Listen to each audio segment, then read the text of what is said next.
नमस्कार। रेडियो रिमझिम से प्रस्तुत है स्थानीय हालचाल। पहले मुख्य हालचाल।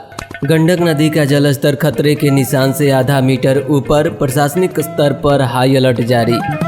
मंगलवार को 25 और लोग मिले कोरोना पॉजिटिव। बिहार में 31 जुलाई तक कंप्लीट लॉकडाउन की घोषणा। बंद रही शहर की दुकानें, बैंक, एटीएम सेंटर, डाकघर व मेडिकल स्टोर पर दिखी भीड़। अवर जल स्तर में वृद्धि से सैकड़ों एकड़ में धान, गन्ना व सब्जी की फसल बर्बाद।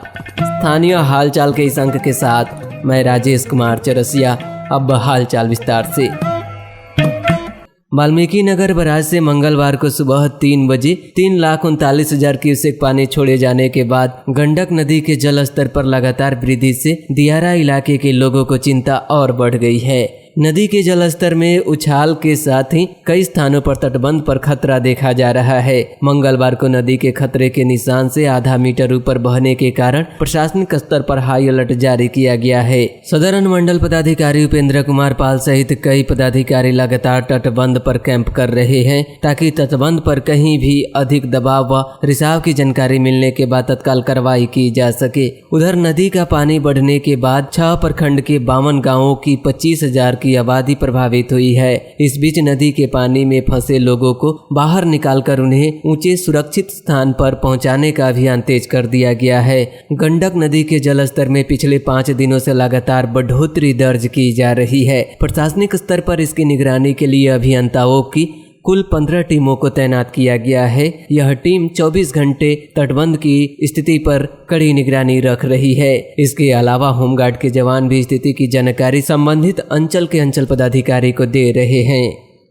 गोपालगंज जिले में मंगलवार को बरौली प्रखंड मुख्यालय के 11 लोग सहित कुल 25 लोग कोरोना से संक्रमित मिले हैं। जानकारी के अनुसार संक्रमित मिले लोगों में कटिया प्रखंड के 3, पंचदेवरी के 1 व जिला मुख्यालय व सदर प्रखंड के कुल 10 लोग भी शामिल है। नए संक्रमित लोगों के मिलने के बाद जिले में कोरोना संक्रमित मरीजों की संख्या बढ़कर 545 तक पहुंच गई है। संक्रमित मिले सभी लोगों को चिकित्सकों की टीम ने होम क्वारंटाइन से आइसोलेशन वार्ड में शिफ्ट कर दिया। साथ ही संक्रमित मिले लोगों के परिवार के सदस्यों का भी सैंपल प्राप्त करने को कहा गया है।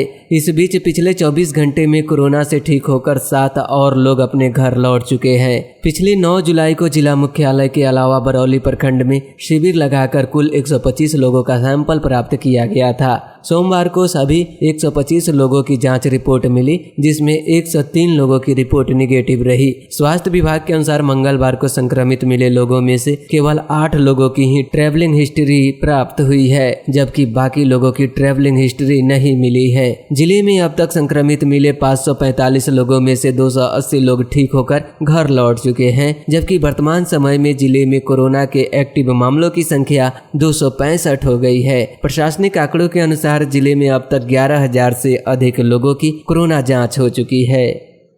बिहार में तेजी से फैल रहे कोरोना वायरस के संक्रमण के कारण बिहार सरकार ने बड़ा फैसला लिया है। पूरे बिहार में 16 जुलाई से 31 जुलाई तक संपूर्ण लॉकडाउन लगा दिया गया है। इस बीच 15 दिनों के लॉकडाउन में कुछ आवश्यक चीजों की दुकानें खुलेगी, बाकी सब बंद रहेगा। बिहार के उप मुख्यमंत्री सुशील कुमार मोदी ने इसकी घोषणा की है। 16 जुलाई से लगने जा रहा लॉकडाउन के दौरान इमरजेंसी सेवा को छोड़कर परिवहन सेवा, शॉपिंग मॉल, धार्मिक स्थल पूरी तरह से बंद रहेंगे। वहीं सब्जी और फलों की दुकानें सुबह और शाम को खुलेगी, लेकिन सभी दुकानदारों को सोशल डिस्टेंसिंग के नियमों को पूरी तरह से पालन कराना होगा। राज्य की सीमाएं पूरी तरह से सील रहेगी। लॉकडाउन के दौरान बिहार की सीमा में आने जाने के लिए पास की जरूरत होगी।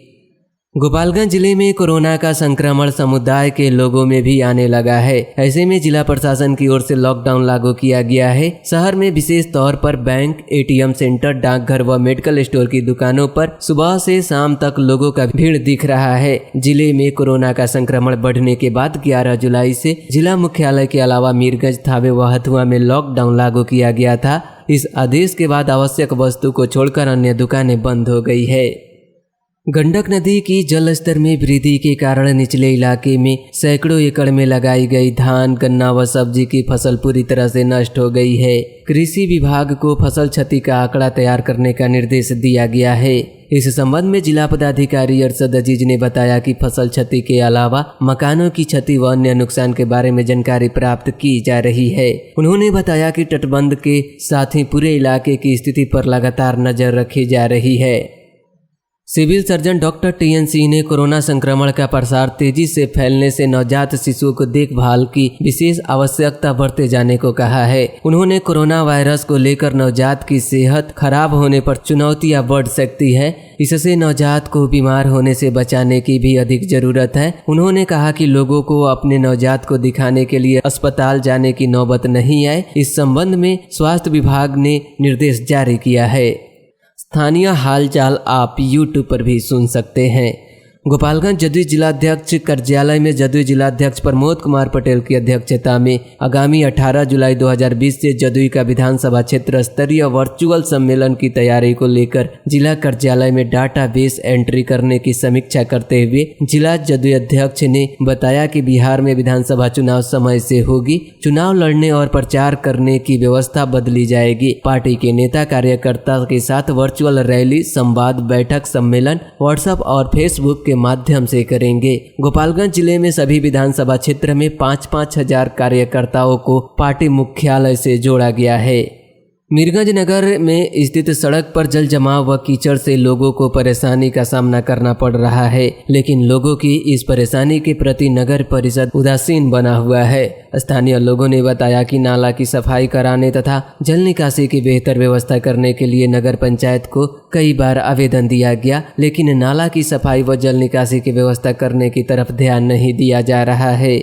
इस संबंध में नगर पंचायत के कार्यपालक पदाधिकारी विकास कुमार गोयल ने बताया कि नगर की नालियों की सफाई बरसात के पूर्व ही कराई गई है, लेकिन लोग नालियों में कूड़ा कचरा फेंक दे रहे हैं, जिससे नालियां जाम हो जा रही है। कचहरी रोड के किनारे नाला की सफाई कराने की प्रक्रिया चल रही है। दाहा नदी में भी उफान आने से मीरगंज थाना क्षेत्र के नारापट्टी गांव खतरे में पड़ गया है। दाहा नदी कटाव करते हुए इस गांव के मुहान तक पहुंच गई है। नदी कटाव को देखते हुए किनारे स्थित 1 दर्जन घरों के लोग अपना सामान समेटकर पलायन करने लगे हैं। वहीं इस संबंध में स्थानीय विधायक सह सूबे के समाज कल्याण मंत्री रामसेवक सिंह ने बताया कि 2 माह पूर्व जिला पदाधिकारी अरशद अजीज तथा अनुमंडल पदाधिकारी अनिल कुमार रमण को बांध की मरम्मत कराने का निर्देश दिया था। जिला पदाधिकारी से बात कर कटाव रोधी कार्य किया जाएगा। कुचायकोट प्रखंड के पहाड़पुर दयाल गांव के समीप NH 28 से उचका गांव मुख्य पथ तक जाने वाली सड़क पर पुल का निर्माण नहीं होने से आक्रोशित किसानों ने प्रदर्शन कर रोष जताया। उचका गांव प्रखंड के हरपुर पंचायत के धर्मचक गांव में अग्नि पीड़ित ग्रामीण को मंगलवार को अंचल पदाधिकारी राम बचन राम ने मुआवजा राशि 9800 रुपये का चेक उपलब्ध कराया। धर्मचक गांव निवासी मोहनलाल बिन असम में काम करते थे। कोरोना महामारी के बीच 2 माह पहले अपने परिवार के साथ अपने गाँव आकर तथा एक सरकारी जमीन पर झोपड़ी बनाकर रहने लगे। इस बीच 1 सप्ताह पूर्व इनकी आवासीय झोपड़ी में आग लग गई थी। गोपालगंज जिले में बारिश और वज्रपात को लेकर हाई अलर्ट जिला प्रशासन ने जारी किया है। जानकारी है कि सभी प्रखंड विकास पदाधिकारी और अंचल पदाधिकारी को इलाके में निगरानी रखने का निर्देश दिया गया है।